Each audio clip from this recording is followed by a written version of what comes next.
moi j'ai travaillé à Soweto, alors c'est drôle quand tu as parlé de Mandela, et j'ai rencontré M. Mandela. En 85, avec Rachid Barry, on ne parlait pas beaucoup de Mandela. Et on avait fait un disque, on avait produit un disque, on avait rencontré Solly Smith. C'est cette femme qui s'est fait d'ailleurs trucider, et Mandela était en prison. Et à l'époque, avec Rachid Barry, Karim Kassel, quelques copains, ça marchait pas trop mal pour nos musiques. Et on nous disait, mais qu'est-ce que vous avez, les gars de radio nous disaient, mais qu'est-ce que vous emmerdez avec ces blacks-là, ou ce côté-là?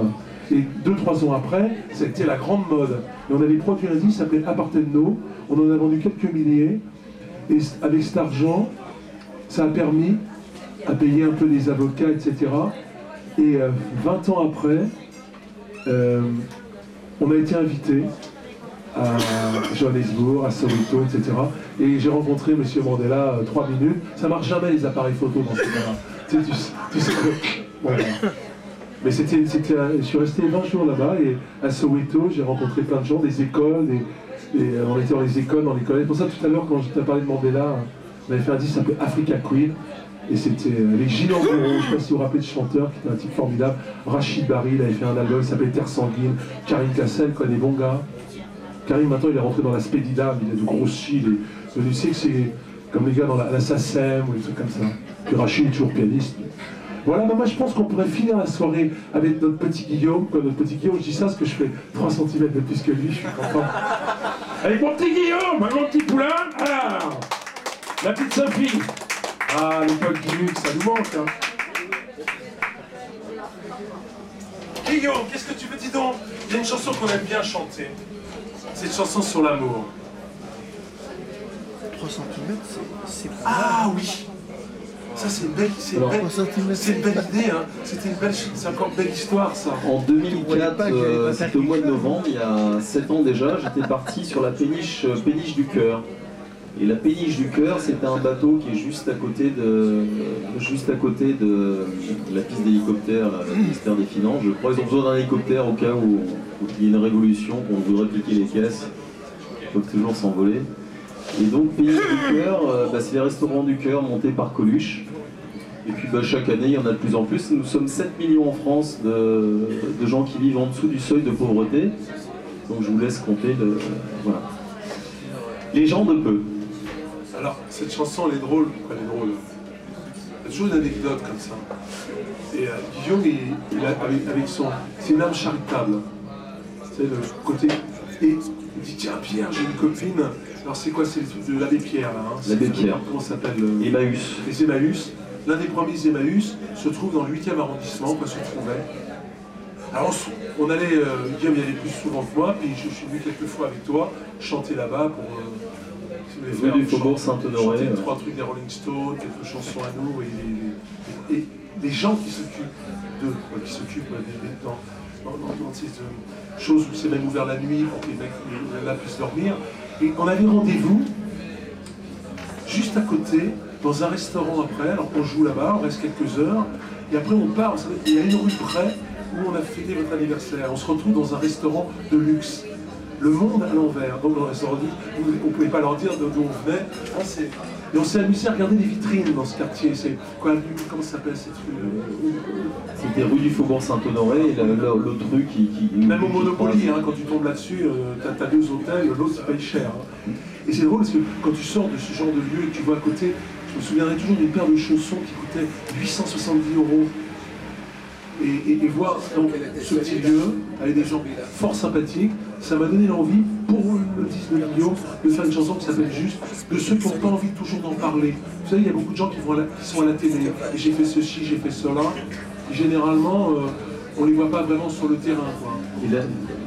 Vas-y, mon Guillaume. Ce que je voudrais dire, c'est que Marianne, qui a géré le centre Emmaüs, c'est un accueil de jour et de nuit, accueillit à peu près une centaine de personnes. Et Marianne, après 4 années d'existence au sein d'Emmaüs, elle ne savait même pas, son contrat n'a pas été reconduit. Et pourtant Emmaüs, vous donnez tous pour Emmaüs, je ne vais pas dire qu'ils sont milliardaires, c'est une fondation. Et elle a donné tout son amour à Marianne, je l'ai eu au téléphone en dépression, et après 4 ans de bons et loyaux services, elle ne savait même pas où elle allait travailler. Ils ont fermé le centre, au profit de, on ne sait pas, une agence immobilière, on ne sait pas ce qui s'est passé. Et le plus exceptionnel, c'est que le jour de l'an, j'étais invité 2 rue plus loin pour un jour de l'an. On m'a dit viens avec une bouteille de champagne. Je suis venu, je suis arrivé dans la baignoire, il y avait une centaine de bouteilles de champagne. J'ai repris mes 2 bouteilles que j'avais amenées, je suis allé à Emmaüs, je leur ai donné, j'ai fêté aussi le nouvel an avec eux, mais pour vous dire on vit dans une vie de fou, quoi. Voilà, les gens de peu. Voilà, alors bon, quand j'ai vu je parlais un petit peu avec ces gens-là, pas les gueux, quoi. Moi j'étais aussi un gueux, moi j'ai vécu dans la rue à une certaine époque, pas avec les trains de savate, mais ceux qui travaillent pour ces gens-là, qui ne veulent pas faire de publicité. Voilà, je dis tiens, je vais faire une petite chanson qui s'appelle Les gens de peu pour mon pote Guillaume.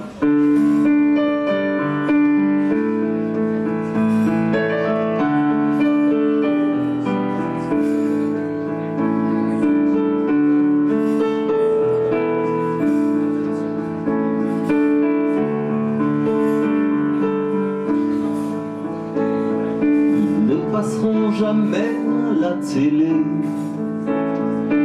n'écriront pas 1000 pages sur la précarité. Ils ne font pas de grands discours sur la pauvreté.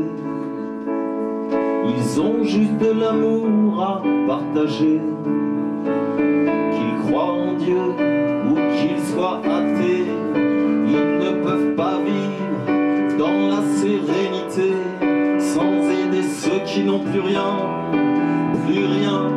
à espérer.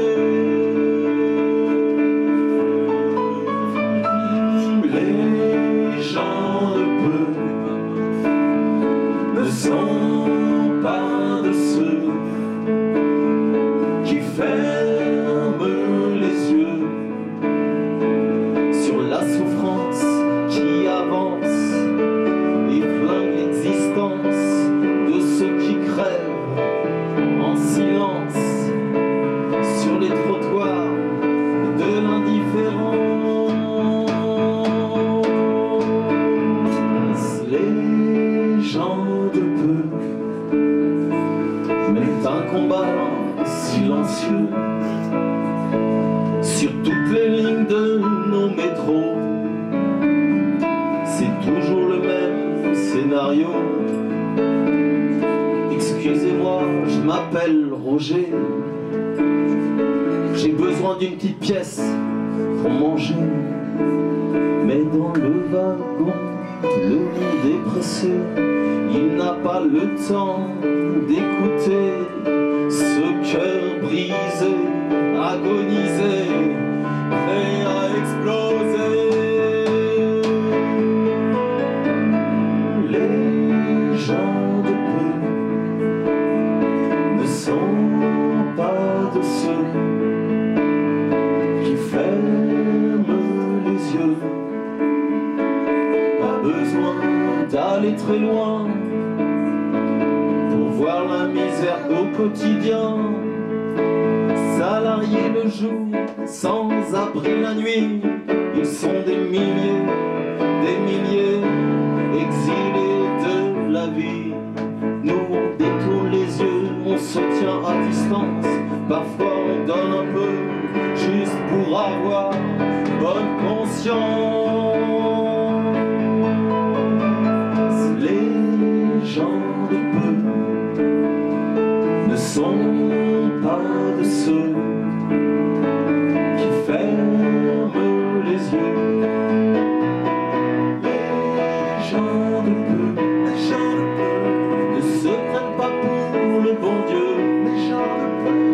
Ils savent que tout pourrait aller mieux si le monde est témoin dédaigneux envers ceux qui n'ont plus de rêve dans leurs yeux. Utiles, anonymes, valeureux, ce sont juste des gens de peu, les gens de peu, les gens de peu, les gens de peu, les gens de peu ne sont pas de ceux qui ferment les yeux.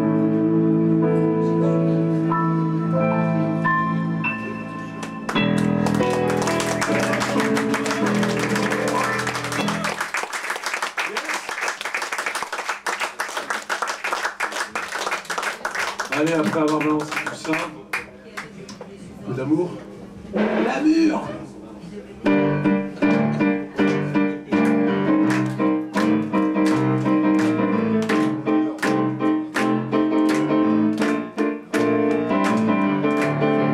La semaine, on se dans des bureaux pas marrants, des écoles où l'on apprend à être intelligent. Depuis qu'on est tout petit, on répète tout le temps qu'au pays de D'Artagnan, il faut être un battant.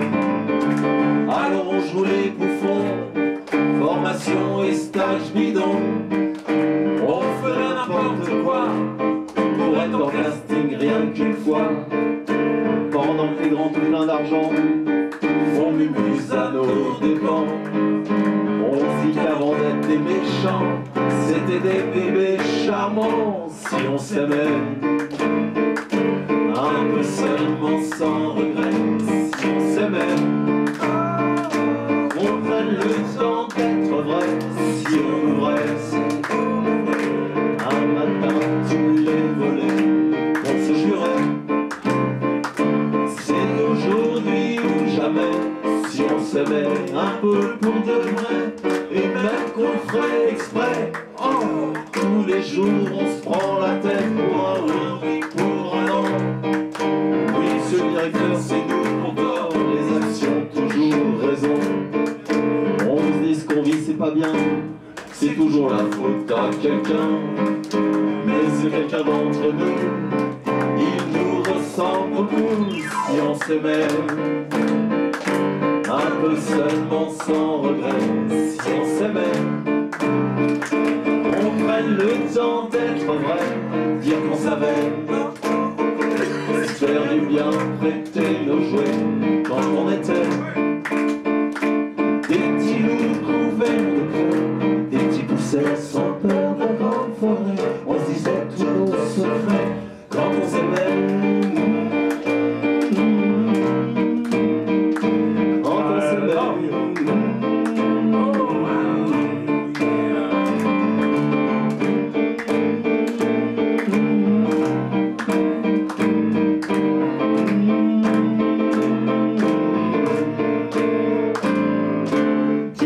Au premier rang, on s'en est pris plein les dents, les jours de rêve sans bouger, le beau voyage à gratter.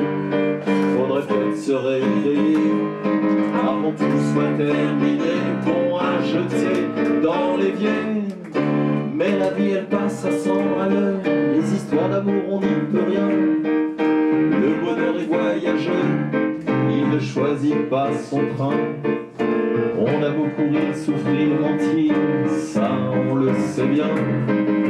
C'est pas tous les jours Noël ou la Saint-Valentin. Si on s'aimait un peu seulement sans regret, si on s'aimait, qu'on prenne le temps d'être vrai. Si on ouvrait un matin tous les volets, qu'on se jurait, aujourd'hui ou jamais. Si on s'aimait, qu'on oubliait les regrets. Si on se disait au présent comme imparfait. Si on s'aimait, qu'on refermait les volets bien à l'abri des jaloux, des indiscrets et de tous ceux qui ne se diront jamais les mots parfaits, dont le cœur a le secret. Si on s'aimait, avec monsieur Joël Comte ce soir. Ah, monsieur Joël Comte, hey!